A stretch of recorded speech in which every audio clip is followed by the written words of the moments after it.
What you are about to hear is a story of billions wasted by a president who got tired of waiting, and instead, he booked a jet so luxurious it makes Air Force One look outdated. Back in 2018, Donald Trump approved a $3.9 billion deal with Boeing for two brand new presidential aircraft, but the planes are still stuck in delays. So instead of waiting around, Trump went plane shopping and booked a Qatari-owned Boeing 747-8. Once the flying palace of former Prime Minister Hamad bin Jassim Al Thani, it's a jet designed by the same firm that decorates royal yachts. And now, this flying palace is his temporary Air Force One. So what can you expect from this plane? And why did it win Trump's heart the moment he stepped on board? Trump's billion-dollar plane problem. For decades, the two Boeing 747-200Bs known as VC-25A have carried U.S. presidents around the world under the iconic call sign Air Force One. These planes entered service in 1990 under George H.W. Bush. Back then, they were the most modern the government could get. These were huge double-deck aircraft with secure communications, medical suites, and defenses built to survive even nuclear war. But the problem is that it was more than 30 years ago. Today, the jets are aging, and the technology inside is outdated. The worst part is that keeping them in the sky costs a fortune. By 2018, it was clear something had to be done. Each flight costs $177,843 US.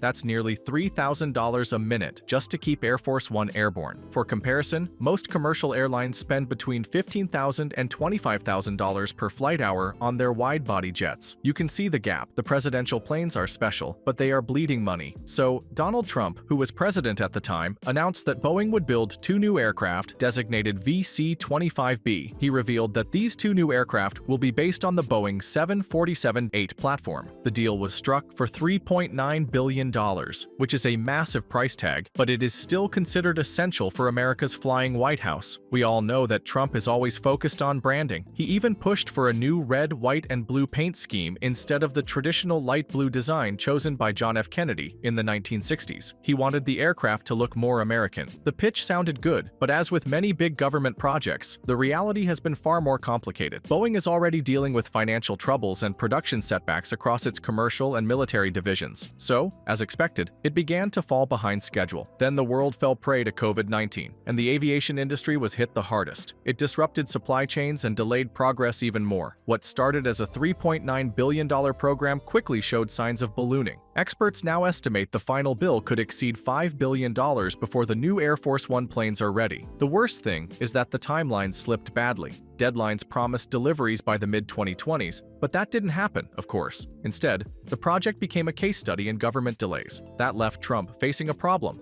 and he is famously impatient, so he was not going to just sit around and wait. The most powerful office in the world had to keep relying on aircraft older than many of the staff who served on them. Each day of delay meant more strain on the old VC-25A fleet, and while the Air Force worked overtime to keep them operational, the risks and costs kept increasing. Then came the big news. In February 2025, Trump stepped off the political stage and onto something very different, a privately owned Boeing 747-8 that had once belonged to Qatar's former Prime Minister, Hamad bin Jassim Al Thani. The plane was like a floating palace in the sky. It was fitted out by luxury interior designer Alberto Pinto. It is the same firm known for royal yachts. Trump spent 72 minutes touring the aircraft after it landed in Florida. He saw the creamy leather seats, private suites, master bedroom, and lounges large enough to hold an entire campaign team. It had more living space than many Manhattan apartments. Afterward, he told reporters that he might just go and buy a plane. Just like that. Of course, the casual remark didn't mean he had already purchased it, but everyone already knew what he was about to do next. Trump was frustrated with Boeing's slow delivery of the official VC-25B, and he was looking at alternatives. And while the Qatar jet could never match the security and defense of Air Force One, it represented independence, leverage, and the ability to grab headlines. The flying palace Trump wants. Now let's talk about the jet itself, because this is no ordinary 747. The aircraft Trump toured in Florida is a Boeing 747-8I, the longest passenger plane in the world. Only a few were ever converted into private VIP jets, and this one has been called one of the most luxurious flying homes ever built. Inside, the layout makes you feel like you have stepped inside a five-star hotel rather than an airplane. Step through the main entrance, and you find wide lounges with deep cream-colored leather chairs arranged like living rooms. There are separate dining areas for formal meals, guest suites with private bathrooms, and a master bedroom that looks closer to a boutique hotel than a plane cabin. Every detail, from wood paneling and silk curtains to designer lighting,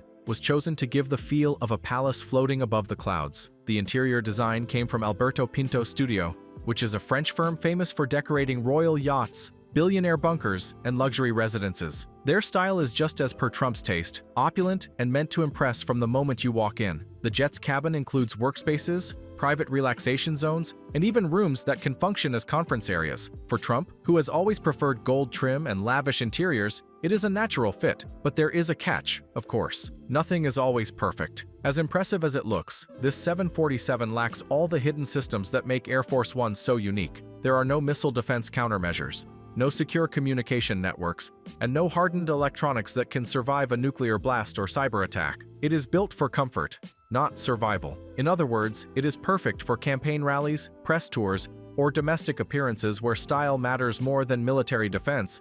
But in a true crisis, it wouldn't stand a chance. Now, let's compare this to the current VC-25A Air Force One. That aircraft might be old, but it has state-of-the-art technology for war situations. It has radar jamming, infrared missile defense, encrypted communication systems, and secure command centers. The president can literally direct military operations from the sky. There is also a medical suite on board, capable of handling emergencies up to and including surgery. In short, it's a survival capsule and a mobile White House. The luxury 747 Trump toured, on the other hand, burns through about $12,000 of fuel per hour and requires a large crew, but offers none of those defenses. Yes, it is glamorous, but it is also exposed. For someone who values image and spectacle, that might not matter right away. But the gap between this jet and the real Air Force One is enormous when it comes to security. Still, Trump's interest is not meaningless. The very act of touring this jet sends a clear signal. It's leverage over Boeing and Washington. Either they deliver the planes, or he will take matters into his own hands. And while he probably would not replace Air Force One with this 747, he is now going to use it as a temporary option. For now, the Qatar jet remains a showpiece. But if Trump were to buy it, the sight of a former president arriving in a privately owned jumbo jet would be almost iconic. It wouldn't replace the true Air Force One, but it would redefine what presidential power looks like in the modern age. Air Force One through the ages? But before we talk about the future of Air Force One, it's worth looking back, because every presidential aircraft has told a story. The history of Air Force One is as dramatic as the presidents who used it. The journey began in 1943, during the Second World War. Franklin D. Roosevelt became the first sitting president to fly while in office. His aircraft was a Boeing 314 Clipper, which was basically a massive flying boat. It wasn't comfortable by today's standards, as it was noisy, bulky, and prone to leaks. But it was great at that time. For the first time, a US president could travel faster than any train, crossing oceans to meet allies. A year later, Roosevelt moved to a modified C-54 Skymaster, nicknamed the Sacred Cow. This plane included a wheelchair lift and private quarters. These were designed specifically for him. In a way, this aircraft was a mobile White House, built during wartime, at a moment when leadership needed to be everywhere at once. When Harry Truman took office, he traded up. His new plane was a VC-118 Liftmaster, which was a military version of the Douglas DC-6. He named it the Independence, after his Missouri hometown. The impressive thing is that it was painted with an eagle on the nose, which symbolized post-war optimism. For Truman, it was a way to project power abroad while keeping his small-town roots visible. Then came Dwight Eisenhower, and with him, sleek style. He introduced the Lockheed Constellation Fleet, with their distinctive triple tails. These planes were nicknamed Columbine II and Columbine III after his wife Mamie's favorite flower. The planes represented Cold War glamour. They gave the presidency a longer range, faster travel, and a polished image. But they also created a problem. In 1954, one of Eisenhower's flights accidentally shared the same call sign as a commercial flight. The mix-up nearly caused disaster in US airspace. Then they came up with a simple solution. From then on, any Air Force plane carrying the president would use the call sign Air Force One. That's how the name was born. The jet age arrived in 1959 when Eisenhower brought in the VC-137A, based on the Boeing 707. This marked a huge leap. Suddenly, the president could cross continents in hours instead of days. Air travel became a tool of global diplomacy, but it was John F. Kennedy who turned Air Force One into a true icon. His aircraft was SAM 26000. It introduced the famous blue and white livery designed by Raymond Loewy. The bold, United States of America lettering across the fuselage was visual diplomacy indeed. Wherever that jet landed, the world saw American power and style. SAM 26000 carried Kennedy to Berlin for his famous Ich bin ein Berliner speech. It also carried him to Dallas in 1963, and tragically carried his body back to Washington after his assassination. In fact, Lyndon Johnson was sworn in as president aboard that same aircraft. Few planes in history carry that kind of weight. After Kennedy, SAM 27000 joined the fleet in 1972. It served presidents from Nixon to George H.W. Bush. It was on this aircraft that Nixon flew to China, opening a new chapter in U.S. diplomacy. Years later, it also carried him home to California after Watergate, the first president to resign from office. Ronald Reagan also used SAM 27000 extensively, giving the jet a second life as a Cold War symbol. By the late 1980s, however, the 707-based jets were outdated.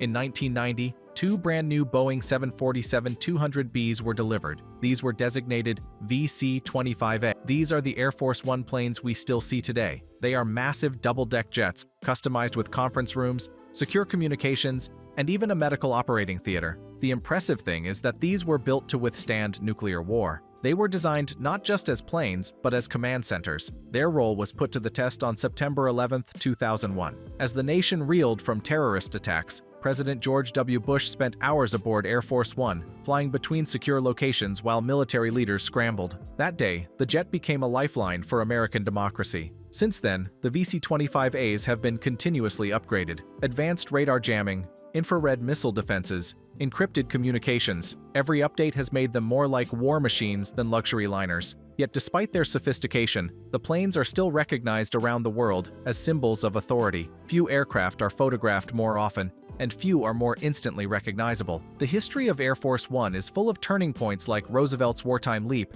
Kennedy's symbolic design, Nixon's China breakthrough, and Bush's 9/11 command center. Each aircraft has reflected its era. This brings us to the question, what comes next? The future of presidential planes. The next chapter of Air Force One has already been chosen, at least on paper. The VC-25B, based on Boeing's 747-8 platform, is supposed to replace the aging VC-25A fleet. These aircraft promise longer range, modern avionics, and enhanced survivability. But now that Boeing is facing production delays and costs are increasing with every passing day, this future feels uncertain. So what can we actually expect from the Air Force One of tomorrow? Well, defenses will only get stronger. The next generation of presidential aircraft is expected to carry advanced missile countermeasures, including laser-based systems that can blind incoming threats. Electronic warfare suites will jam enemy radar and intercept hostile signals. In an age where drones and hypersonic missiles are emerging, survivability is essential. Second, communications will define the future. Air Force One is already a flying command center, but the VC-25B will take it further. There will be fully integrated satellite links, secure real-time data transfer, and possibly even AI-assisted communications to filter, analyze, and prioritize information during a crisis. The president will be plugged into the entire national security network as if sitting in the Situation Room. Third, cybersecurity is important here. In the 1980s, Air Force One was hardened against physical threats. In the 2000s and beyond, the battlefield includes cyberspace. The next aircraft must be resistant to hacking, electronic interference, and even electromagnetic pulses that could wipe out electronics. Boeing has already revealed plans to shield the VC-25B against EMP attacks. It's a feature designed to keep the jet flying during a nuclear conflict. And finally, efficiency matters. The VC-25A burns fuel at a high speed. The 747-8 platform is more efficient, with longer range and lower hourly costs. That's important, because Air Force One doesn't just make short hops. It often travels across continents. So, reducing refueling stops improves both security and speed. Looking even further ahead, some aviation experts wonder if future presidential aircraft might not be jumbo jets at all. With the 747 line ending production, the pool of suitable replacements is shrinking. Maybe one day the president will fly on a modified next-generation airliner, like the Boeing 777X or an advanced Airbus, or the US will invest in something entirely new, perhaps a hybrid of stealth and speed designed specifically for presidential transport. There is also the question of relevance. Some argue that Air Force One is an outdated relic, a Cold War solution in a digital age. But history suggests otherwise. From Roosevelt to Bush, these planes have represented the United States of America. The truth is, the VC-25B will likely be both high-tech and traditional. It will have modern defenses and communications, but it will also carry the same unmistakable presence, a giant white and blue jet with United States of America across its side. Because in the end, Air Force One shows the world who is in charge. and that presence is not going away anytime soon. Now tell us your opinion. Do you think the next Air Force One should stay as it is, or that the US should bring some major changes? Share your ideas with us in the comments below. And before you go, don't forget to hit that subscribe button so you never miss the latest aviation updates. We will keep you in the loop. Goodbye for now.